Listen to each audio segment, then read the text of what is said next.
bawa hati kami menyembah-Mu, sembah Dia, sembahlah Dia Tuhan. Haleluya.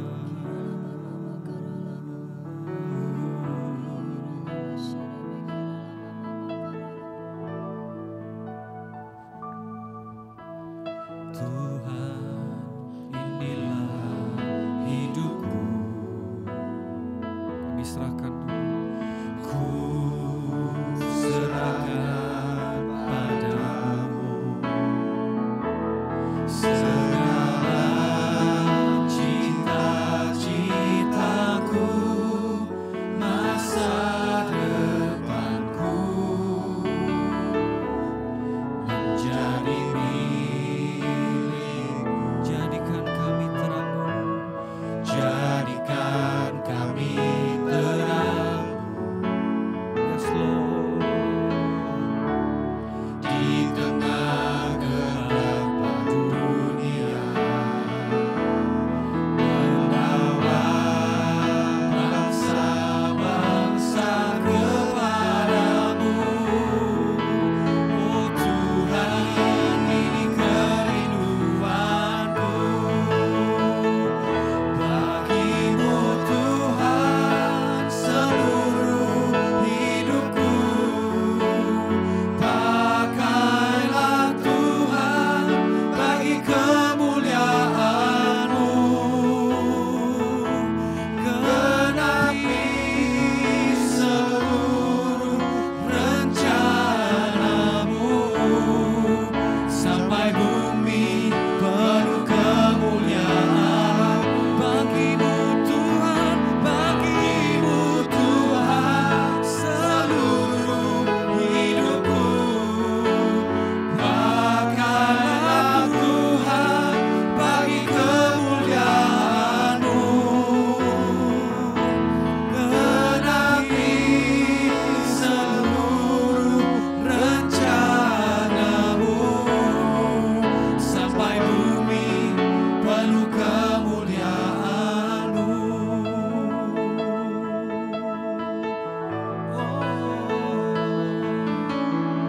Tuhan, inilah rinduku. Semua ku serahkan padamu, segala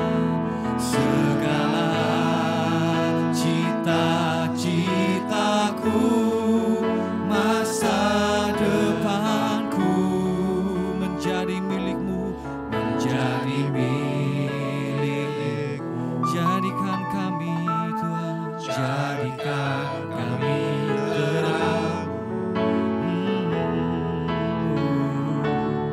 Di tengah kegelapan dunia, membawa bangsa-bangsa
tak layak Tuhan berdiri di hadapan-Mu,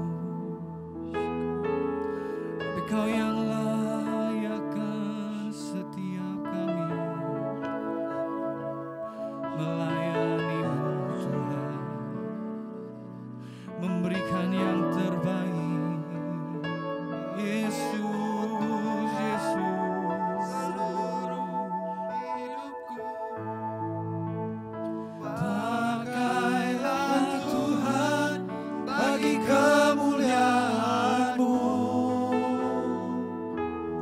genapi seluruh rencana-Mu, sampai bumi penuh kemuliaan-Mu, sampai bumi penuh kemuliaan-Mu. Sekali lagi sampai bumi.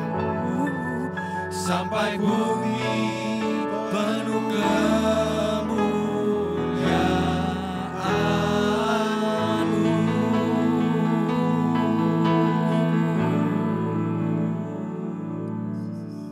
Ini kami Tuhan, kami rindu untuk kehidupan kami benar-benar dipakai untuk kemuliaan nama-Mu. Sekali kami mempersembahkannya, biarlah ini untuk seumur hidup kami. Amin. Bukan hanya di satu sisi atau beberapa bagian saja, tetapi seluruh kehidupan kami persembahkan kepadamu. Ini kami Tuhan, kami rindu untuk mendengarkan firman dan mendengarkan kesaksian-kesaksian. Kami rindu untuk makin dalam, makin mengerti apa kehendak-Mu atas kehidupan kami. Urapi setiap kami Tuhan. Biar setiap pembicaraan kami, tujuannya adalah untuk mendekatkan kami kepada Tuhan Yesus Kristus. Untuk mengubahkan hati dan pikiran kami untuk makin lama makin serupa dengan gambaran anak Allah, Tuhan Yesus Kristus. Ini kami Tuhan, Roh Kudus Engkau yang bekerja. Bekerja di setiap kami dan bekerja juga untuk setiap orang yang mendengarkan firman Tuhan ini. Terima kasih Tuhan, hanya di dalam nama Yesus. Semua yang percaya katakan, amin. Hari ini kami ini kangen sekali sepertinya untuk mengadakan mission trip lagi. Kami biasanya ya di sebelum masa ini kita bisa pergi ke mission trip, dan biasanya setelah mission trip, setelah melayani barengan gitu, kita ada saat waktu-waktu untuk kita bisa duduk barengan. Dan ini antara para pemimpin atau para mission trip ya, yang kalau saat ini ada beberapa pemimpin yang bisa bersama-sama kumpul, dan anggap saja ini seperti kita mission trip yang lagi ngadain CG. Jadi ini kita diskusi, kita saling sambil omong-omong, sambil membicarakan yang tujuannya adalah untuk menguatkan kita sama-sama menuju Kristus. Oke, mungkin mulai dari siapa yang mau tanya dahulu atau ada komentar atau gimana? Ya silakan. Saya. Ya silakan.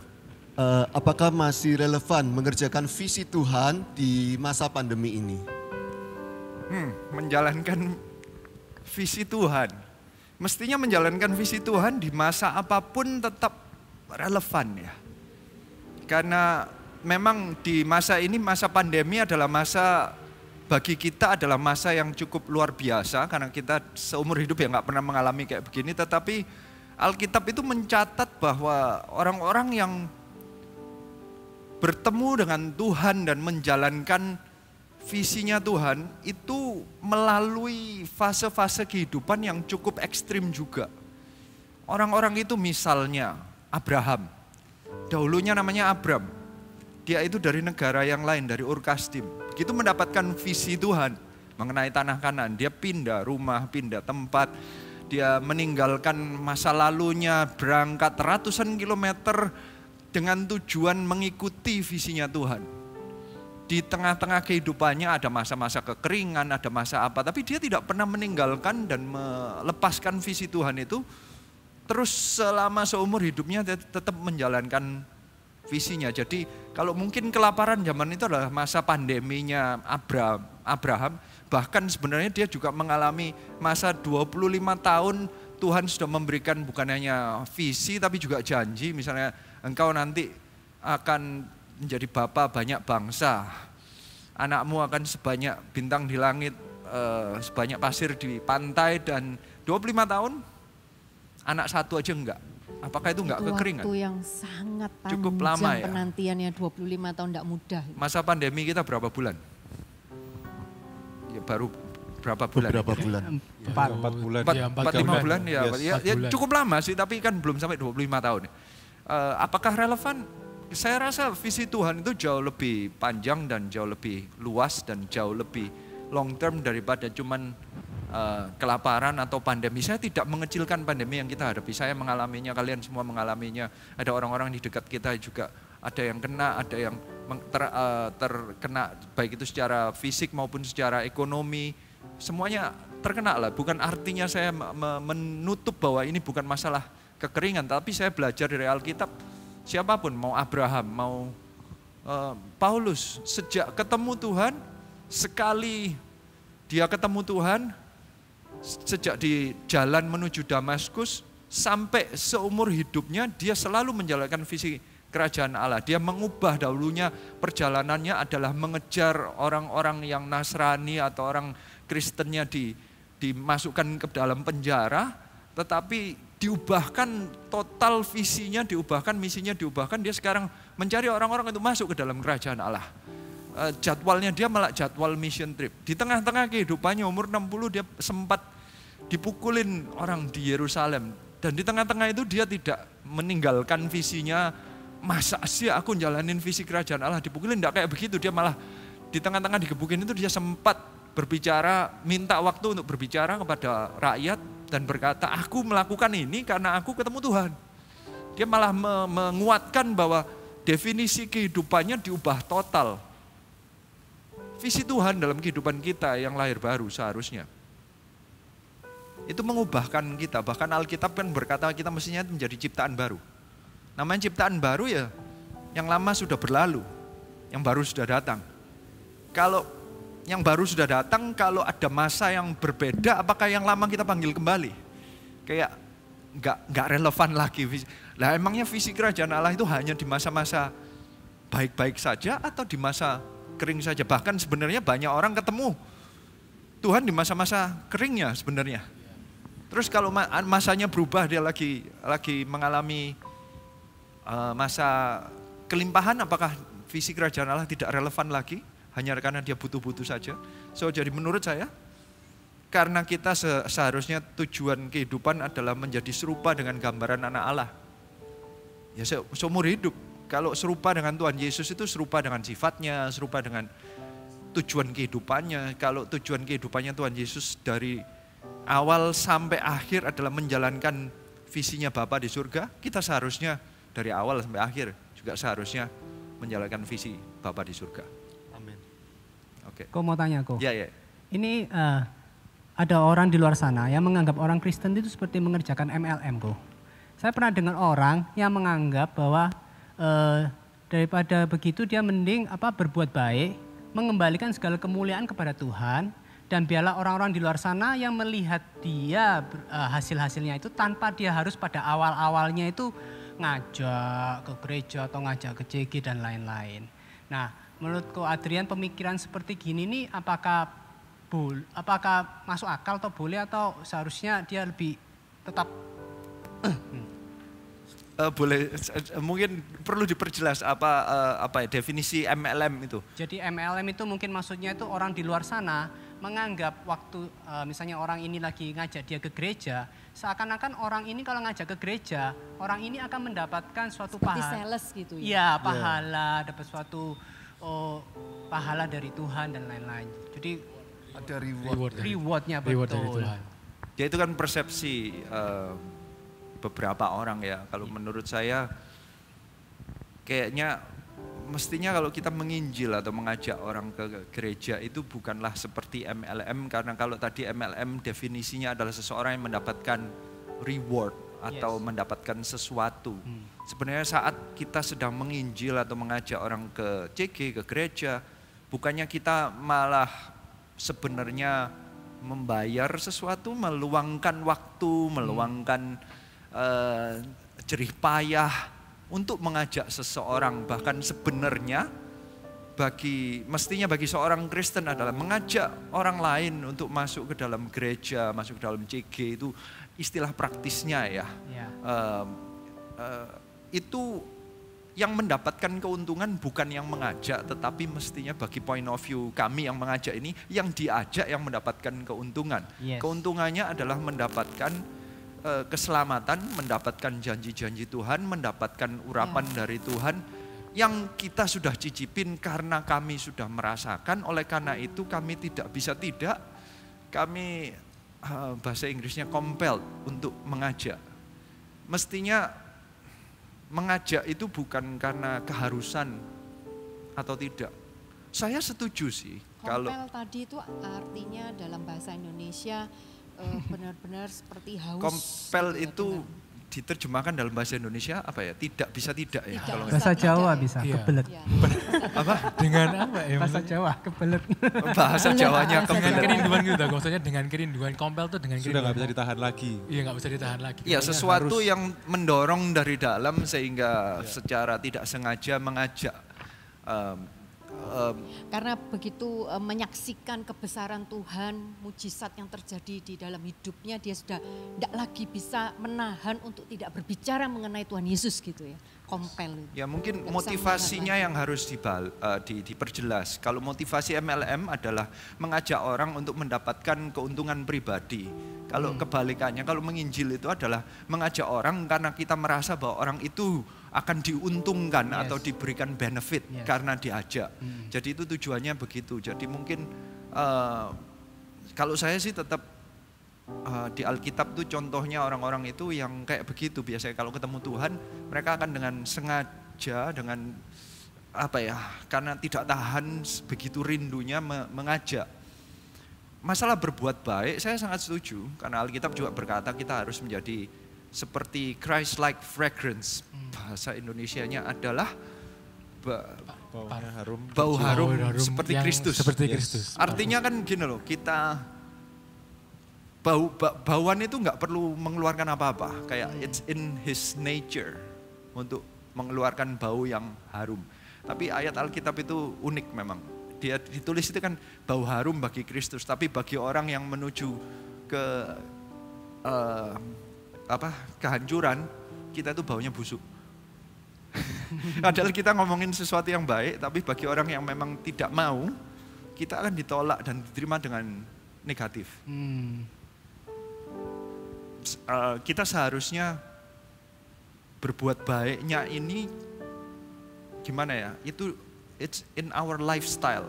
Itu bukan dan berbuat baiknya itu apa definisi berbuat baik? Apakah cuman memberi apa kata-kata baik-baik apa pujian gitu, kasihin uang, apa sih? Berbuat baik itu apa? Senyum kepada semua orang.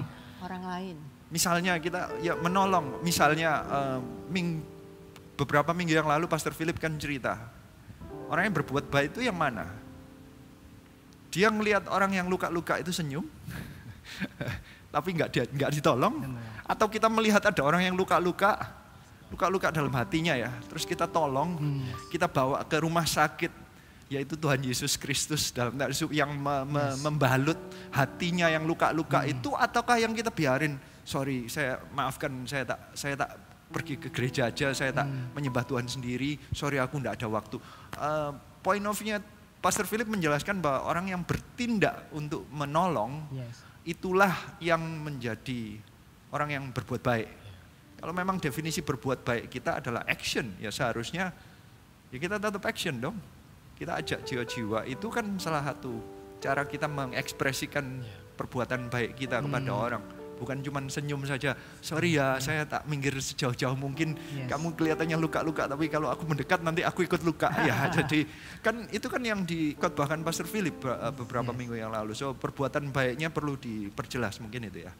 Jadi arahnya itu boleh, apa maksudnya pada akhirnya memang harus ke arah mengabarkan Injil itu. Tetapi mungkin kalau saya simpulkan kok Adrian sini arahnya harus ke situ. Tetapi awalnya mungkin pertemuan pertama nggak langsung gitu nggak apa-apa. Tetapi pada arahnya terakhir harus ke arah situ, begitu ya Ko ya? Otomatis yang pertama harus baunya bau harum. Kalau harum. kita ngajak-ngajak tetapi kita sebenarnya kasar sekali ya, ya nggak ada gunanya gitu kan. Ya. So it's sebenarnya kedua-duanya harus kita lakukan, tetapi the ultimate expression perbuatan baik itu adalah secara aktif melakukan sesuatu terhadap kehidupan seseorang. Entah orang itu orang yang kita benci atau tidak, tapi kalau bagi kita mendapatkan Tuhan Yesus Kristus adalah sesuatu yang paling berharga. Berarti perbuatan baik kita yang paling baik adalah memberikan yang paling berharga dalam hidup kita kepada orang-orang yang belum kenal ini, yaitu membuat mereka percaya kepada Tuhan Yesus Kristus. Thank you Ko. Mungkin kalau saya mau menambahkan dikit, jadi sebenarnya dalam kondisi kita dalam pandemi ini berbuat baik dengan mengajak orang datang kepada Tuhan itu yang paling yang paling anggapannya mudah gitu ya, karena kan kita sekarang nih kondisi ekonomi juga sulit, kita kalau menolong orang dalam dalam materi itu juga susah, jadi dengan mengajak mereka mungkin dengan share link, cuman nelpon itu kan ya daya dan waktu kita aja. Jadi mungkin ini yang paling baik justru kita lakukan di masa ini ya Ko ya. Bisa menjadi option yang sangat baik di zaman sekarang ini. Bless a friend-nya dalam hal ini kan luar biasa gitu. Iya, tapi ya itu jangan sampai dianggap point of view-nya adalah motivasinya adalah karena keuntungan diri kita sendiri. Sebenarnya kita akan mengajak orang menuju Tuhan Yesus Kristus, ada istilahnya, ada kata-kata pahala Kita dulu nggak dapat nilai kalau kita berbuat baik, karena kita diselamatkan karena kebaikannya Tuhan Yesus Kristus. Kita sudah diselamatkan. Apapun yang kita lakukan itu adalah cuman sepertinya mengembalikan segala hutang darah kita kepada Tuhan Yesus Kristus di atas kayu salib. Jadi kalau dia mencari pahala, ya enggak, pahalanya sudah didapat dengan Tuhan Yesus mati di atas kayu salib untuk kita, dosa kita sudah diampuni. Jadi ya ini cuma mengembalikan. So kalau kita bisa ngomong thank you kepada Tuhan dengan mengajak orang lain, ayo mendekat kepada Tuhan. Tuhan ini lo baik. Itu cuman kayak sebenarnya bukan untuk orang itu, bukan untuk kita, tapi sebenarnya kita kepada Tuhan gitu loh sebenarnya. Bentuknya apapun, kalau mau kayak gitu ya puji Tuhan. Saya lihat ada yang berikan satu contoh ya kemarin ya di CG, ada yang ngomong dia masukin di statusnya gitu. Do you need prayer gitu ya, kayak advertise gitu ya. Terus kemudian ada orang yang memang benar-benar butuh Tuhan Yesus Kristus dan minta didoakan, dan akhirnya join CG juga meskipun lewat online. Ya puji Tuhan banget ya. Jadi masukkan status di Instagram, do you need prayer. So hopefully point of view-nya ini untuk Tuhan dan bukan untuk diri kita sendiri. Kalau MLM bukan untuk keuntungan dalam dan pahala kita, bukan. Hopefully ini menjawab ya. Ini kok, jadi nyambung yang tadi ya, banyak orang merasa bahwa aku mengasihi Tuhan, aku rindu menyenangkan hati Tuhan. Tapi waktu ditantang untuk melayani jiwa-jiwa, mengasihi sesama, dia bilang gini, kayaknya aku belum deh, hatiku belum sampai ke situ kayak gitu. Jadi kayaknya mengasihi Tuhan dan mengasihi jiwa-jiwa itu seperti dua hal yang terpisah. Padahal kan mengasihi Tuhan dan mengasihi jiwa-jiwa itu kan seperti satu koin dengan dua sisi ya kok ya. Karena seharusnya waktu kita nih bilang kita mengasihi Tuhan, seharusnya kan itu terefleksi dengan kita mengasihi jiwa-jiwa.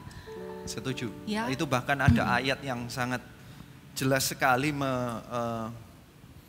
menuliskannya atau mengekspresikannya, itu di 1 Yohanes 4 ayat 20. Tadi kan kata-katanya dia mengasihi Tuhan kan? Yes. Ini di 1 Yohanes 4 ayat 20 dikatakan, jikalau seorang berkata, aku mengasihi Allah dan ia membenci saudaranya, maka ia adalah pendusta.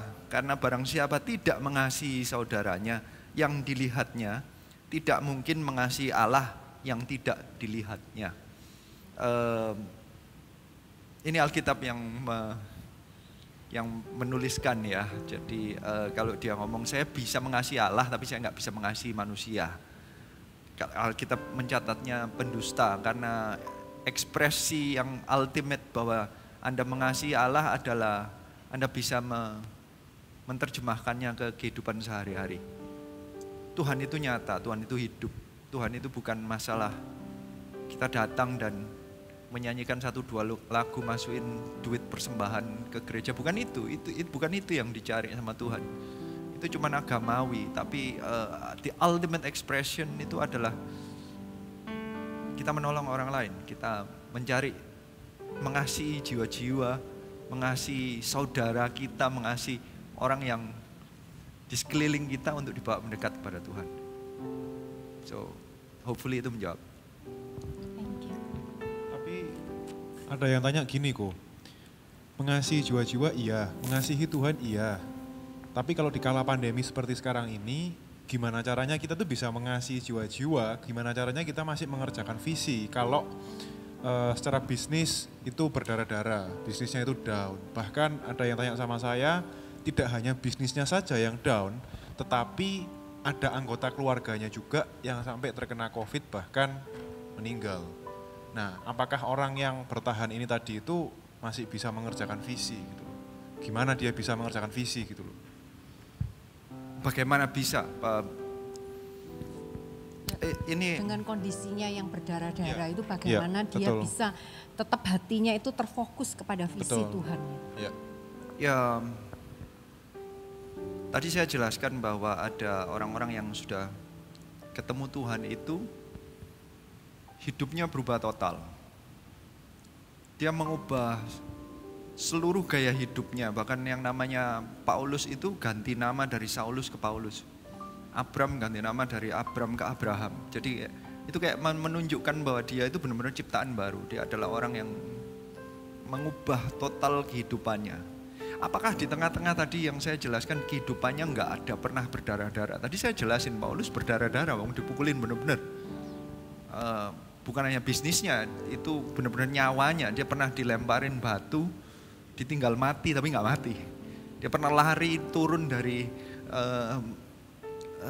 tembok salah satu kota karena dikejar orang. Jadi dia mengalami kapal karam katanya 3 kali. So dia berkali-kali mengalami titik di mana dia berdarah-darah sebenarnya. Dia berdarah-darah sampai titik nyawanya, tapi tidak mengubahkan pelayanannya. Dia tidak mengubahkan visi kehidupannya. Menurut saya itu saya itu pernah terjebak soalnya.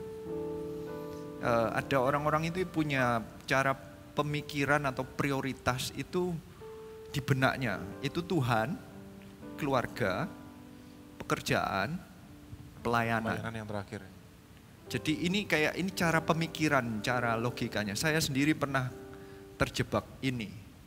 Jika di masa kayak begini, saya percaya orang itu masih berdoa kepada Tuhan ya di masa pandemi ya.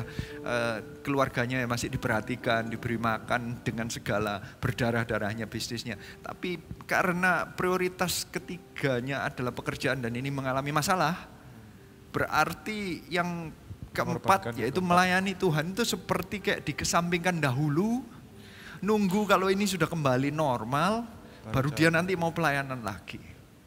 Sehingga sepertinya dianggap di zaman-zaman sekarang ini, apakah Anda keluar negeri, Pak? Enggak. Beli mobil baru? Tidak. Ya sesuatu luxury kayaknya dikurangi ya. Berarti mungkin orang itu menganggap bahwa pelayanan seperti luxury item. Itu bukan basic. Libur dulu sementara gitu. Iya, sesuatu yang nanti bisa dimundurkan dahulu, sesuatu yang nanti aja. Dia menganggap pelayanan sebagai prioritas yang terakhir. Cara pandang saya agak berbeda mengenai prioritas ini. Saya nggak ngomong ini totally salah, tetapi saya cuman cara pandang saya berubah. Saya menganggap dasar saya adalah ayat yang berkata carilah dahulu kerajaan Allah dan yang lainnya akan ditambahkan kepadamu. Bahasa Inggrisnya adalah seek the kingdom of God above all else. Ini definisi saya above all else. Kingdom of God itu definisi mencari Tuhan dan kebenaran. Bukan cuman Tuhan tapi nggak ada pelayanan. Tuhan dan pelayanan saya anggap jadi satu. Kalau Tuhan yang above all else, di atas segalanya, saya taruh Tuhan itu seperti di atas segalanya. Ini keluarga dan pekerjaan tetap sama prioritasnya, tapi Tuhan dan pelayanan itu saya jadikan satu. Ibarat bagi saya begini, kalau Anda dekat dengan Tuhan, pasti Anda rindu melayani. Yes. Ya. Setiap orang yang ketemu Tuhan itu rindu menyembah, rindu mau Ya. what can I do, what can I gitu, kayaknya nggak tahan Ya. sudah pokoknya. Kalau sudah merasa thank you, udah nggak pingin nyembah, pingin pokoknya Yes. itu kalau ketemu Tuhan. Sebaliknya kalau pelayanan dipisah, kalau pelayanan tanpa Tuhan apa gunanya pelayanan? Namanya melayani Tuhan mestinya ya. Tapi kalau Anda sudah dekat sama Tuhan, tadi katanya dekat sama Tuhan, tapi kok bisa enggak melayani? Berarti sebenarnya dekat apa enggak? Jadi makanya seharusnya itu kayak begini bagi saya. Tuhan harus dan melayaninya itu harus ada di keluarga dan di yang harus diatur antara keluarga dengan pekerjaan ini yang harus kita balancekan terus. Tuhan itu harus selalu ada, nggak bisa tidak. Bagi saya Tuhan adalah basic, itu dahulu yang harus dicari. Karena tanpa Tuhan sudah hilang semua, keluarga yang nggak mungkin ada, pekerjaan nggak mungkin ada. Boro-boro di masa pandemi ini gitu kayak. Kalau saya sih gini, boro-boro di masa pandemi, saya mestinya sudah bangkrut sejak tahun-tahun berapa gitu. Boro-boro sekarang mikirin kalau pandemi bisnisnya lagi masalah terus jadi sorry ya Tuhan aku nggak melayani dulu. Enggak, dulu saya sudah diselamatkan dahulu gitu lah kayaknya.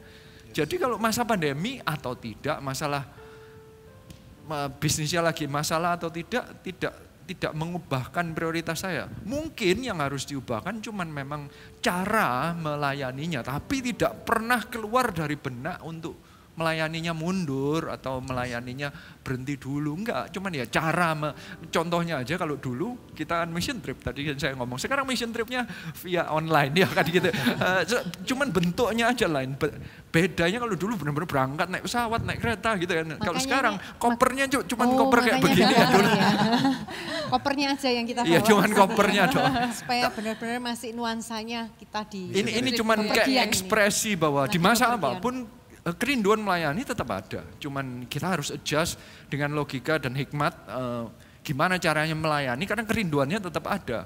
Mungkin kita sekarang dibatasi dengan waktu dan budget yang nggak bisa karena ya memang lagi masa ekonomi kayak begini, tapi kita kan cari cara yang lain untuk tetap melayani. So mungkin itu aja yang saya mengubahkan persepsi bagaimana melayani Tuhan. Berarti itu dijadikan lifestyle gitu tadi itu ya? Karena seharusnya menjadi lifestyle karena tadi. Seperti istilah saya tadi harusnya kita itu menjadi ciptaan baru. Bahkan sebenarnya Alkitab itu penuh dengan istilah-istilah yang rada unik sih sebenarnya ya. Tadi misalnya itu fragrance, kita ini jadi parfum, kita ini jadi ambasador, kita ini juga imamat rajani. Semua itu sesuatu yang merubah. Saya mau jelaskan mengenai Petrus misalnya. Petrus adalah seseorang yang waktu dipanggil Tuhan disebutkan come follow me and I will make you a fisher of men. Dia dahulunya adalah fisherman, dia penjala ikan. Waktu diajak berjalan dengan Tuhan, definisi kehidupannya berubah total. Dia menjadi fisher of men. Dia menjadi fisher of men itu bukan sekali-sekali. Fisher of men itu bukan kalau dia lagi ada waktu dia fishing man, tapi dia jadi fisher of men. So definisinya dia berubah. Dia dahulunya Simon atau Kefas gitu ya. Sekarang jadi Petrus.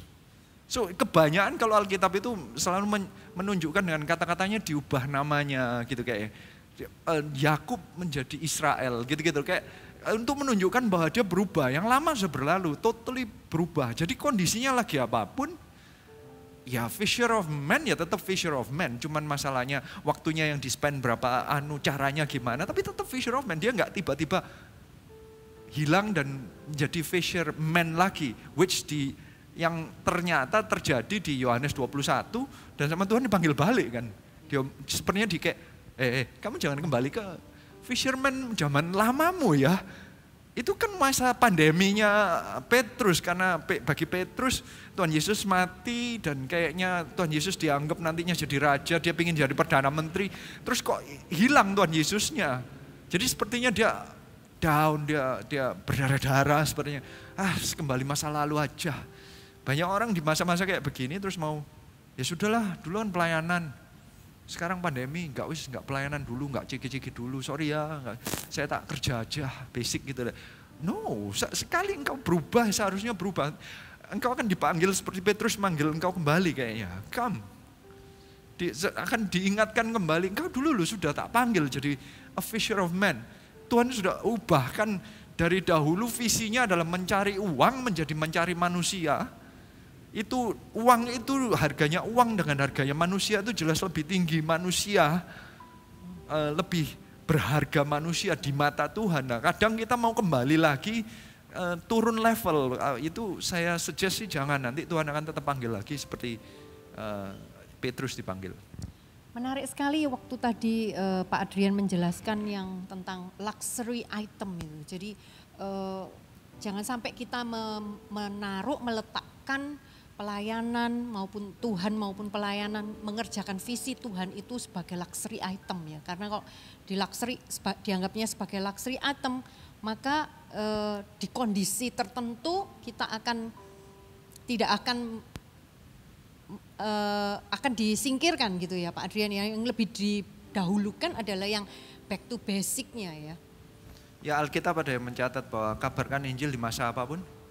Masa kering, masa itu ada yang ingat di mana itu, 1 Timotius or something. Jadi mengabarkan Injil, saya ini mengeneralisasikan, melayani Tuhan, menyenangkan hati Tuhan, menjadikan semua bangsa muridku, menginjil, itu saya generalkan jadi satu. Cara kami menginjil adalah mengajak ke gereja, mengajak ke CG, itu adalah ekspresi dari penginjilan. Bisa caranya ngajak lewat WhatsApp, bisa ditelepon, bisa YouTube, bisa Zoom zaman sekarang ya. Kalau nanti sudah bisa offline, bisa dijemput, bisa di apapun caranya. Tapi secara general, dan Alkitab mencatat bahwa mengabarkan Injil berarti pelayanan, menjalankan visi kerajaan Allah, menjala jiwa. Itu di masa apapun, baik di masa susah maupun masa senang. Karena itulah sifatnya Tuhan Yesus, dan itu seharusnya sifatnya siapapun yang lahir baru. Namanya lahir baru. Berarti kita sudah punya new identity di dalam Christ. Mestinya kita ada di dalam Kristus dan Kristus ada di dalam kita. Ya, kita yang dahulu sudah mati, namanya mati. Ini kalau masa pandemi sepertinya yang mati dahulu dibangkitkan kembali gitu ya. Yang lama biar bangkit gitu terus. Enggak, mestinya yang hidup di dalam kita adalah tetap Kristus. Seharusnya begitu. Thank you, Ko. Thank you.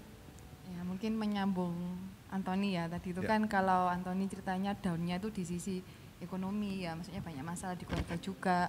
Nah ini tuh ternyata dampaknya di CG itu juga ada gitu loh kok. Kayak mungkin yang saya juga lihat mungkin di beberapa CG atau itu tuh kayak orang tuh merasa jenuh di CG. Mungkin karena Zoom doang. Nah jadi kayak jenuh, kayak bosan. Tapi saya juga menemui ada CG-CG itu yang berapi-api, kayak justru semangat di masa pandemi ini gitu loh. Kira-kira lu kok tuh penyebabnya tuh apa ya? Kok bisa ada yang jenuh tapi juga kok ternyata bisa yang berapi-api, juga ada yang berapi-api gitu kok. Khususnya yang ini ya, yang baru CG yang baru dilahirkan ya, yang CG internasional ya, ada CG internasional yang baru lahir. Betul, luar biasa ya. Ada di masa pandemi ini justru Tuhan membukakan sesuatu yang di luar pikiran tidak gitu pernah loh, dipikirkan oleh kita semua. Bener, sekarang CG di ini mana? kita bisa Pasau. ada CG Pasau, di CG Jerman Dubai, itu ya. Pasau, ya di Jerman. Jerman, terus di Dubai juga, ya CG Eropa lah, terus ada juga CG Taiwan, Jepang, Korea, dan juga Amerika ya. Jadi memang kita Luar juga biasa, merasa ya, kayak dengan- kok bisa ya justru ternyata di masa ini tuh malah Tuhan memakai bisa menjangkau sampai di sana gitu. Tapi yang jenuh ini bagaimana kok? Tadi Anda bilang ada yang jenuh, ada yang berapi-api, padahal kondisinya pandemi ya kena Sama. sampai Jerman, sampai di Betul, mana-mana ya, semuanya juga sama. Mereka sama-sama juga- pandeminya, mereka juga tetapi malah ter-lockdown. yang CG yang lama malah ada banyak yang jenuh gitu ya. Iya, iya. Sebenarnya menurut saya itu cuma masalah sikap hati. Saya itu tadi teringat di Alkitab itu ada zamannya Esra waktu dia mengadakan dedikasi Bait Allah ya. Di zaman itu waktu dedikasi ada apa ya, benar-benar dibuka gitu ya. Itu ada 2 reaksi dari seluruh rakyat. Ada rakyat yang muda itu bersukacita, menyanyi-nyanyi, bersorak-sorai gitu ya. Kemudian ada yang tertulis, ada orang-orang yang tua itu menangis. Saya cuma menangkapnya begini, kenapa kok yang tua kok menangis melihat ada bait Allah? Saya cuma teringatnya cuma satu, orang-orang yang generasi tua ini sudah pernah melihat bait Allah di zamannya Salomo. Mereka itu sepertinya cuma membandingkan antara glorinya secara fisik sih ya, glorinya di bait Allah zaman Esra dengan glorinya secara fisik yang Salomo, yang dulu Salomo dengan ribuan emas, perak dan tontonan gitu ya, dengan yang Esra yang buat ini orang-orang buangan. Berarti ini semua cuma standar. Bagi orang yang tidak pernah melihat bait Allah dan ada bait Allah, mereka bersorak-sorai, bersukacita. Bagi yang pernah membandingkan dengan bait Allahnya Salomo, mereka nangis karena mereka mikir, aduh zamannya Salomo lebih indah. Mungkinkah CG-CG yang lama, karena dahulu ya memang kita pernah CG yang ketemu, mungkin ada yang ingat bahwa kita, ya CG yang waktu fisik itu kita loh, kalau ketemu itu kita ngerangkul ya, bener ya, kita rangkulan gitu ya, high five gitu ya, ngerti ya? Makan-makan itu juga penting. Makan itu salah satu dia, glory yang sangat diingat mungkin ya. Mungkin doa tumpang tangan. Tanpa masker. Tanpa face shield. Tanpa jarak. Sepertinya dibandingkan dengan Zoom, kita itu ngelihat TV atau ngelihat screen, ngelihat iPad, ngelihat handphone gitu, kayak glorinya lebih kecil. Ini yang generasi tua menangis. Tapi tergantung point of view-nya. Alkitab tetap mencatat bahwa Esra adalah seorang pembangun bait Allah. Tergantung masanya kan. Apakah Esra harus menyaingi glorinya dalam tanda kutip, itu masanya memang masa yang berbeda. Esra memberikan yang terbaik untuk mencari Tuhan di masanya, di zamannya. Seharusnya kalau ada bait Allah itu mestinya reaksi yang terbaik adalah yang seperti generasi muda kalau menurut saya. Bersorak-sorailah di masa-masa kayak begitu, masa terbuang begitu masih bisa membangun bait Allah. Di masa-masa kayak begitu masih bisa menyembah Tuhan. Mestinya di masa pandemi kalau kita masih bisa Zoom barengan, kalau kita masih bisa CG online barengan, kita bisa worship barengan, kenapa kita nggak menyembah Tuhan dengan sukacita saja? Yes, betul. Kenapa kita mesti banding-bandingkan dengan, ya saya bisa, saya juga pernah ikut FKA 26 kali, saya bayanginnya ya setiap kali nyembah Tuhan nggak kayak FKA ini, ya bisa sih, but it's up to us. Saya bisa aja menuntut, Tuhan kenapa kita cuma ngelihat TV saja, kenapa ngelihat YouTube saja, kenapa nggak persis kayak FKA zaman dahulu? Ya bisa menuntut, kenapa enggak? Kenapa nggak seperti CG waktu itu, kenapa nggak kayak mission trip yang itu? Kadang ada mission trip yang kita ketemu, nanti ada pemulihan, apa gitu ya rasanya, wah jamaahnya, pingin sih kayak begitu, tapi we'll make do dengan apapun. Tuhan itu loh nemuin orang-orang itu kayak Musa aja ditemuin di Padang Belantara, di Gunung Sinai. Paulus ditemuinnya di tengah jalan ke Damaskus. Hadirat Tuhan itu enggak selalu hadir hanya di dalam tanda kutip tempat yang terkontrol, yang indah lagi. Di bait Allahnya Salomo saja. Tapi dimanapun sepertinya. Paulus itu ditemuin dan semua orang yang di sekelilingnya rebah jamahan Tuhan. Di tengah-tengah jalan sepertinya. Di masa pandemi ini sepertinya kita kayak di pinggir jalan. Kita kayak enggak sempurna semuanya. Tapi sebenarnya Tuhan bisa hadir di situ. Berapa banyak perjumpaan dengan Tuhan itu. Elia di Gunung Sinai yang sendirian di gua. Daud yang menyembah Tuhan di gua Adulam. Gitu. Sepertinya perjumpaan dengan Tuhan itu enggak mesti di tempat yang hanya luxurious, bagus, tempatnya enak, PAW-nya keren gitu. Enggak mesti. Bisa-bisa di tempat sendiri, di rumah Anda lihat YouTube dan Anda menyembah Tuhan. Di situ Anda bisa kok menyembah Tuhan. It's up to you. So, mau berapi-api atau tidak, jenuh atau tidak, it's up to you. Anda mau jadi generasi muda atau generasi tua? Ya, jadi generasi tua cuman nostalgia doang. Ya, jadi mengajak semua orang harus mempunyai jiwa muda gitu ya, Ko ya, di setiap keadaan supaya bisa berapi-api gitu ya, Ko ya. Ya, ya generasi tua cuman melihat dahulunya generasi muda selalu melihat ke depan. Depan. Berapapun umur kita, saya mau selalu melihat bahwa bersama dengan Tuhan selalu ada masa yang akan lebih baik. Amin. Yes, ya. Thank you Ko. Semangat ya teman-teman. Nggak tahu sampai kapan tapi kita harus menghargai CG online ini ya, kayak tetap happy. Ini Ya, merasa ya, mission trip setuju. ini jadi sampai jam berapa, C? Boleh sampai jam 1 pagi seperti Siap. biasanya? Ya. Siap ya Ko? Oh, sorry, tapi yang punya rumah belum tentu. Ya.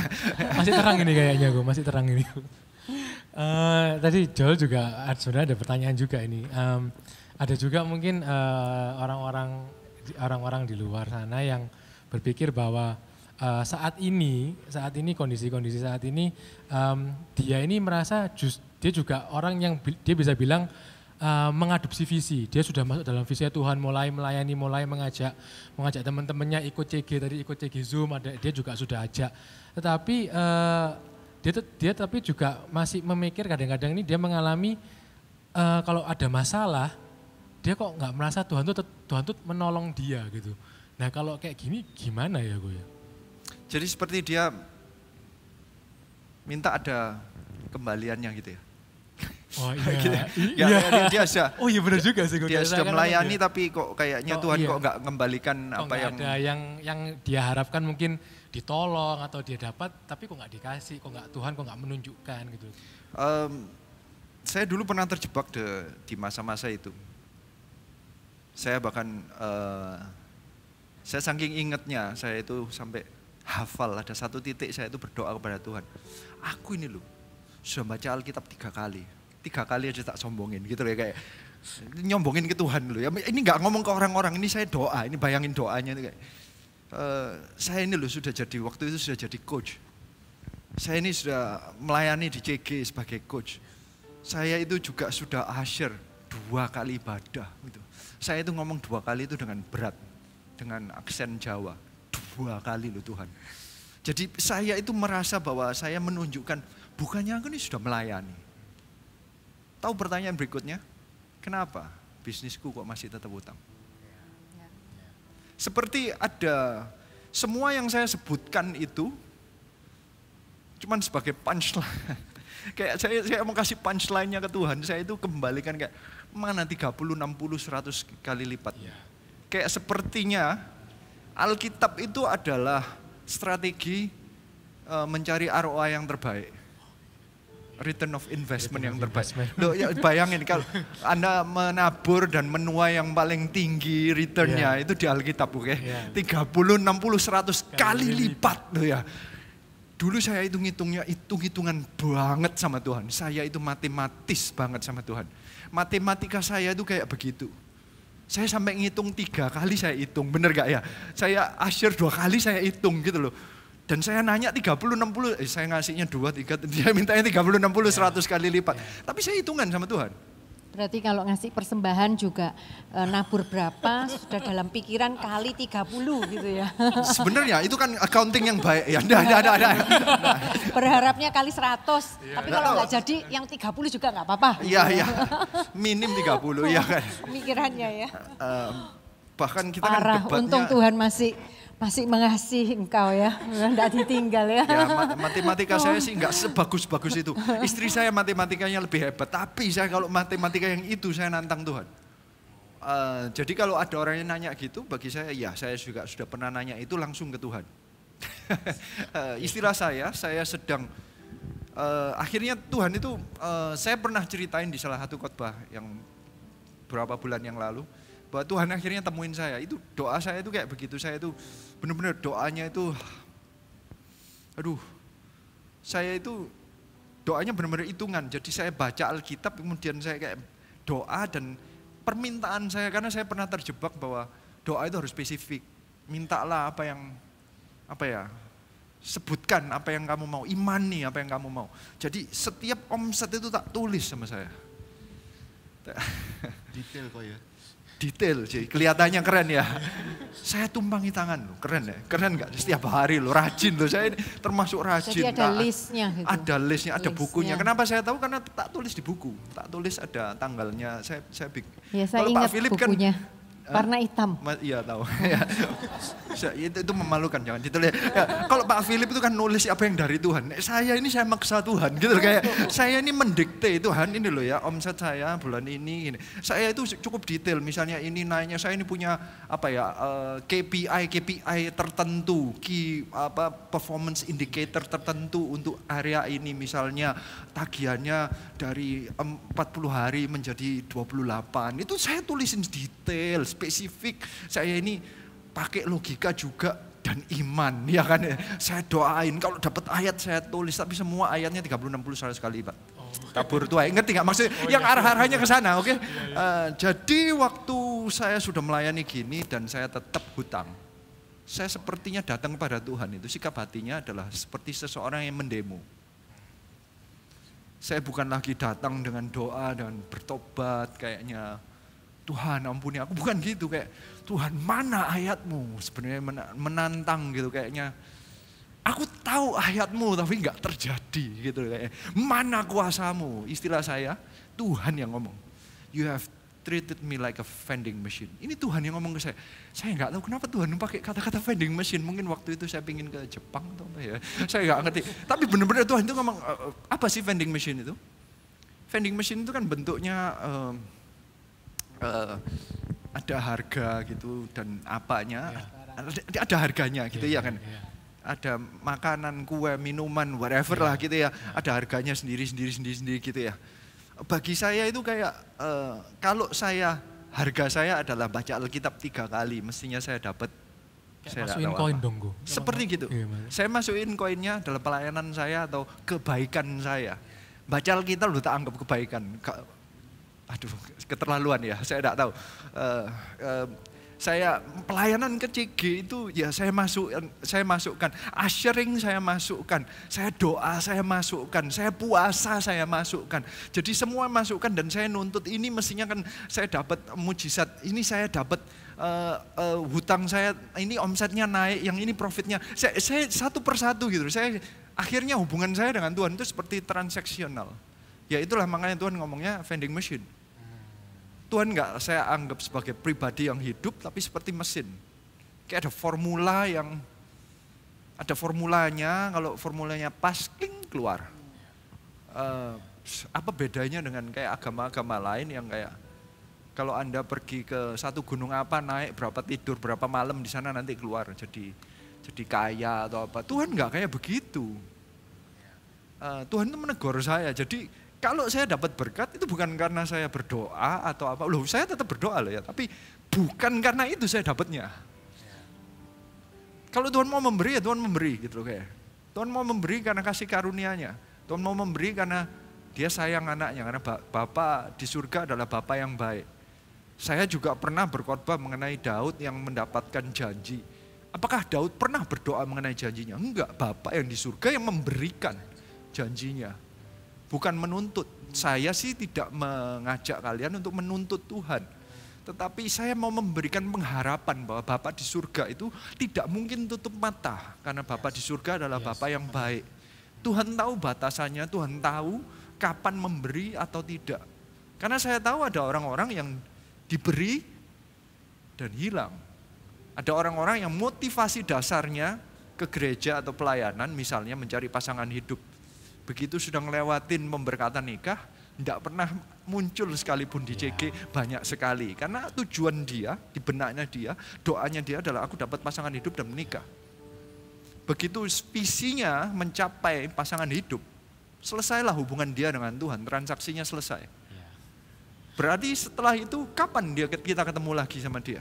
Kalau nanti misalnya dia mau berhutang atau apa, sudah mulai mau bangkrut gitu biasanya, atau sakit gitu ya, nanti baru ketemu lagi. Nah transaksinya apa lagi nanti?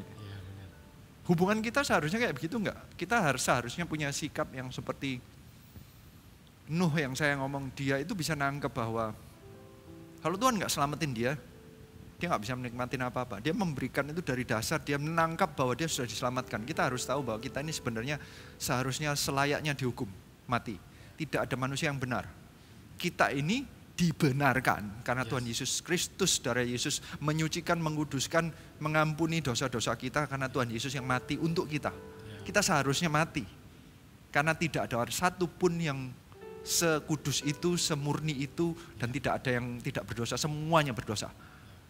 Jadi kalau dari dasarnya dari sana, pelayanan bukan karena menuntut apa lagi, karena keselamatan itu sudah diberi oleh Tuhan, sudah diberikan di depan, janjinya sudah diberikan di depan, dan pelayanan itu sepertinya mengembalikan apapun yang sudah dihutangi oleh Tuhan. Ada ayatnya yang berkata perumpamaan mengenai seorang raja yang mengampuni hambanya yang berhutang 10.000 talenta. Dosa kita itu sebenarnya utang kita kepada Tuhan 10.000 talenta. Dan Tuhan sudah ampuni. Kalau sudah sampai di luar, sepertinya kita itu tidak berbuat baik, kita malah jahatin orang lain, kita malah nuntut-nuntut. Itu seperti kita menagih 100 dinar kepada orang lain. Sepertinya kita tidak menghargai pengorbanan Tuhan Yesus Kristus di atas kayu salib dan pengampunan dosa kita itu kayak tidak berharga bagi kita. Tapi kita masih menuntut lagi, berarti kalau kita melakukan sesuatu harus dibayar. Terlalu transaksional dan akhirnya ujung-ujungnya nanti, kalau saya takutnya kok Tuhan nanti bilang, kamu kok kejem banget. Sini tak kembaliin yang 10.000 talenta, kamu tetap hutang gimana? Gitu loh kayak. Saya sih pinginnya kita sih hubungannya seperti bapak dan anak, membenarkan visinya. Makanya tadi saya sempat ngomongin visi saya dulu, visinya ke gereja untuk mendapatkan bisnis saya keluar dari hutang. Ada orang yang ke gereja atau cari Tuhan untuk mendapatkan pasangan hidup atau menikah. Seharusnya visi kita adalah menyenangkan hati Tuhan, menjalankan visi kerajaan Allah. Amin. Gimana dengan konsep tabur tuai dalam Kristen, dalam Alkitab? Kalau yang tadi kan transaksional berarti kan mirip dengan tabur tuai gitu berarti. Gimana kalau mengenai tabur tuai dipandang dari Tuhan sudah nabur duluan. Loh ya kan, Tuhan sudah nabur duluan dengan mati di atas kayu salib. Seharusnya dia menuai kita taat sama dia. Jadi anggapannya hidup kita itu sudah miliknya Tuhan ya. Sebenarnya. Jadi hidup ini sudah bukan punya kita lagi ya. Hukumnya tetap jalan, tetapi jangan sampai Anda anggap bahwa Anda yang menabur kebaikan dahulu. Tuhan dahulu yang berbuat baik kepada kita dengan saat kita diselamatkan, saat kita masih berdosa. Yes. Tuhan dulu yang menabur darahnya yang sudah diberi dengan segala kasihnya dia saat kita masih menjijikkan. Kalau baca Hosea itu, aduh menjijikkan sekali loh, kita itu menyembah berhalanya itu. Di mata Tuhan itu kita seperti seorang istri yang selingkuh dan diterima kembali oleh Tuhan. Separah itu, dan masa istri yang selingkuh diterima kembali itu masih nuntut gitu loh. Aku minta tas tertentu gitu ya kan, enggak maksudnya kalau aku kembali aku minta tas tertentu, enggak. Itu kan kayak what? Loh kamu tak terima balik aja. Kamu nggak tahu dah di Alkitab itu di Hosea. Aku waktu ketemu kamu tuh berdarah-darah, kotor, tidur pinggir jalan, kurus, nggak punya baju. Aku cuci kamu, aku bersihkan kamu, aku kasih pakaian, aku kasih perhiasan. Dan kamu masih nuntut lagi, gitu kayaknya. Hukum tabur tuai, tabur tuai yang pertama yang belum selesai, yang tadi 10.000 yang sudah ditanam oleh Tuhan. Engkau menuai apa? Tuhan menuai apa? Apa hakmu untuk menabur 100 dinar itu dan kamu menuntut apa? Gitu. Kalau Tuhan memberikan apapun kepada kita, itu sudah kasih karunia-Nya. Tapi sekali lagi, saya ini cuma berharapnya bukan dari hitungan, saya berharapnya itu dari sifat Bapa di surga yang begitu baik. Makanya Daud itu diberikan janji di 1 Tawarik 14, saya pernah khotbah itu, yang janji dibangunkan istananya, diberikan breakthrough, keluarganya diperhatikan, namanya dibuat masyhur. Itu kayak diberikan oleh Tuhan, bukan karena Daudnya minta-minta. Ini loh taburanku Tuhan, enggak. Dia memberikannya karena dia selalu bertanya, ini loh dalam hatinya Daud itu selalu bertanya, siapa aku ini? Aku ini kan cuma gembala, kenapa aku jadi raja?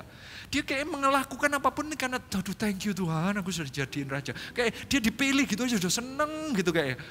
Dia melakukan apapun, bangun bait Allah itu bukan karena dia ingin dapat return, sama sekali tidak. Dia cuma melakukan karena mengembalikan, Tuhan sudah nunjuk dia, Tuhan sudah ngurapi dia, itu sudah senang sekali gitu. Seharusnya kita melakukan setiap pelayanan kita sama seperti Daud atau sama seperti Maria yang memberikan minyak narwas itu dengan tangisan, itu sesuatu yang paling berharga, diberikan yang terbaik tanpa tuntutan, jangan nuntut apa, nggak minta apa-apa sama sekali. Tabur tuai, dia sudah menuai, dia menuai kehidupan, dia sudah menuai resurrection and life, sudah menuai kebangkitan dan hidup. It's more than enough. Ini yang kita ini tabur terlambat. Loh iya kan? Semakin malam semakin hot ini kok. Kami tadi mendengar ya, itu tentang hitung-hitungan. Si poanya nih jalan terus ini kok. Nah, saya mewakili teman-teman di sini. Itu kok Adrian tadi ngomong menjalankan visi Tuhan. Terus kami ingin mendengar lebih lagi visi pribadi, visi keluarga. Apa yang Tuhan sudah berikan kepada Ko Adrian dan Cileli? Berikan. Sebenarnya sangat banyak. Dicurahkan mungkin ya. Sebenarnya sangat banyak, tapi nanti saya mau menghindari transaksional tadi ya. Kalau saya cuman ceritakan apa yang saya dapat, nanti sepertinya apapun yang saya layani itu bayaran saya gitu kayaknya.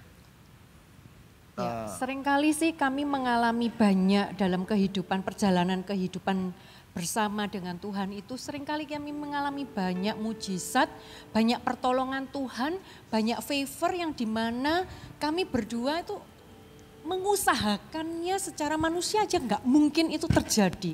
Tapi itu terjadi dalam hidup kita dengan begitu saja gitu.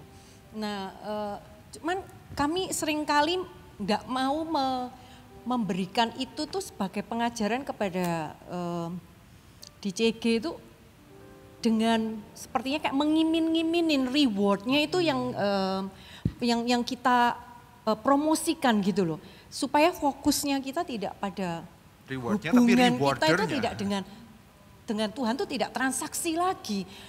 Karena kalau seumpama saya menjelaskan hanya Tuhan tuh ya habis melakukan breakthrough ini terjadi di pabrik saya. Banyak sekali misalnya deal-deal baru Tuhan bukakan di masa pandemik ini, Tuhan tahu nggak melakukan ini itu. Nah kalau Tuhan saya itu nggak semurah itu kan? Iya, nah kalau saya menggambarkan Tuhan, kebaikan Tuhan tuh dengan hanya lewat reward itu, maka saya akan bisa merancukan kepada orang-orang yang belum mendapatkan pertolongan Tuhan. Kok Tuhan enggak sayang saya, karena hubungannya itu masih mereka masih di levelnya transaksi sama Tuhan. Kalau aku sudah berdoa pagi siang malam, sudah menangiskan enggak tahu berapa tetesan air mata yang sudah saya keluarkan, tapi Tuhan tidak pernah jawab. Nah, kok enak kalau kok Adrian sama Cik Leli kok cuman dengan begitu saja Tuhan sudah tolong. Nah, saya enggak sama sekali enggak mau membawa atau memberikan kesaksian yang sampai orang-orang itu mempunyai hubungan yang transaksi. Oke, gini loh. Seperti transaksi. Saya ceritakan sesuatu yang tidak ada hubungannya dengan nilai rupiah aja. Kita pernah ke Turki, ingat? Kita ini pernah habis melayani di Israel sebagai pemimpin. Terus kita ada waktu, kita nambah 4 hari atau 5 hari gitu ya ke Turki. Selama di Turki itu sepertinya ini salah satu caranya Tuhan sepertinya memberikan reward yang nggak ada nilai angkanya sebenarnya. Kita itu mengalami hal-hal yang luar biasa benar-benar. Kita itu ke sana, orang-orang itu tanya, kamu enggak takut pergi sini? Saya enggak, tanpa tur ya. Jadi kita pergi berdua aja. Enggak ngerti bahasanya, dan orang sana itu banyak yang enggak ngerti bahasa Inggris. Kita nekat aja tuh, ya pergi aja. Saya nyewa mobil, saya pergi kemana-mana jalan-jalan. Seperti kayak saya anggap biasa jalan aja. Kita itu pernah ada satu saat, saya ini kan, itu zamannya belum, saya enggak tahu itu masih sudah ada Google Map atau enggak. Saya mungkin enggak ada Google Map. Jadi saya itu mesti pakai peta, ngelihat. Jadi ini di Istanbul, ngelihat peta gitu ya. Saya mau ke pantai, saya bingung. Jadi di tengah-tengah pasar ini. Saya ini bingung cari jalan. Pasarnya aduh ribet, nggak ngerti saya. Tiba-tiba ada orang yang datang ke saya, ngomong bahasa Inggris. Where do you want to go? Benar-benar seperti kayak Tuhan tuh kirim saya ini kayak khusus bisa Ini bahasa emang- Inggris. Nolongin, Terus, untuk nolongin habis itu kita. saya ngomong, I want to go to the beach. Oh, go that way and then turn left and then go straight away. There you go. Saya Iya, kayak, thank you. Ya sudah, dia pergi gitu aja. Terus setiap kali kita berhenti di setiap toko, saya itu ditawarin teh. Saya nggak tahu itu memang kebiasaan mereka tuh. Dia itu ngelihat itu saya sampai bingung. Dia nggak seberapa suka, tapi karena saya sudah terlanjur ditawarin teh, jadi dia melama-lamakan diri ngelihat yang ini, ngelihat yang itu, ngelihat yang Dikasih karena apa? makanan itu loh. Ya yang, dikasih kue, dikasih yang teh. belum, teh ini baru teh. Ini banyak Pak. Traveling tuh enjoy ya, benar-benar. Jadi akhirnya saya Apalagi minum disertai tehnya. Tuhan. Saya nggak bisa ngomong, saya cuma ketawa-ketawa aja. Saya minum teh, pahitnya setengah mati. Tapi ya namanya dikasih ya, saya nikmatin. So ya jalan gitu aja. Terus sampai di pantainya, Leli itu ngelihat di pinggir pantai itu ada apa sih? Scalp apa ya? Scallop ya, scallop itu apa? Scallop. Scallop itu ya, scallop. Ya oke, scallop. Live scallop yang dikasihin cuka itu ya, ini pinggir jalan gitu. Lemon bukan Ya cuka. dikasih lemon, oh ya lemon kan cukanya. Ya pokoknya dikasih ini terus saya ngomong, enggak kita jalan-jalan nanti kalau sampai perutnya tapi dia tuh sambil Saya bilang, ngeliatin gitu. Aku Kita ngelewatin kepingin kan. loh, ini fresh banget, pengen Iya. coba gitu Pengen loh. coba yang di Turki scallopnya kayak apa gitu ya. Bukan scallop, apa sih? Pokoknya kayak Oyster. Oyster. Ya, Kerang. kayak gitu. Tiram. Oyster. Tiram, ya. Nah, tiram itu terus jadi Leli itu ngelewatin tempat bakulnya itu sambil ngeliatin gini. Tiba-tiba orang yang lagi beli itu Lagi beli. langsung noleh dan ngomong, do you want one? Saya, Wow. Wow, saya cuma, sungguhan itu yes, she wants one gitu kan. amazing. Jadi akhirnya saya tidak bayar dan dia tetap nyicipin, oke. Padahal belinya bijian sih mestinya. Cuman orang ini bisa mau memberikan kepada kita, padahal dia nggak ngerti bahasa kita. Benar-benar bukan orang Indonesia ya. Oke, Tapi bisa. belum selesai, oke. Itu banyak sekali, ini di Turki hari ke hari. Besoknya gitu ya, saya ingin remember pergi the satu mall. bus. Ya, makanya. Ya. Saya ingin pergi ke mall. Itu Tapi saya amazing. males kalau naik taksi. Saya bilang, kita naik bus aja. Kita tuh di hotel, di depannya itu adalah, saya lupa nama plazanya itu apa, the biggest plaza di sana. Kalau demonya di sana itu tempatnya bus semua.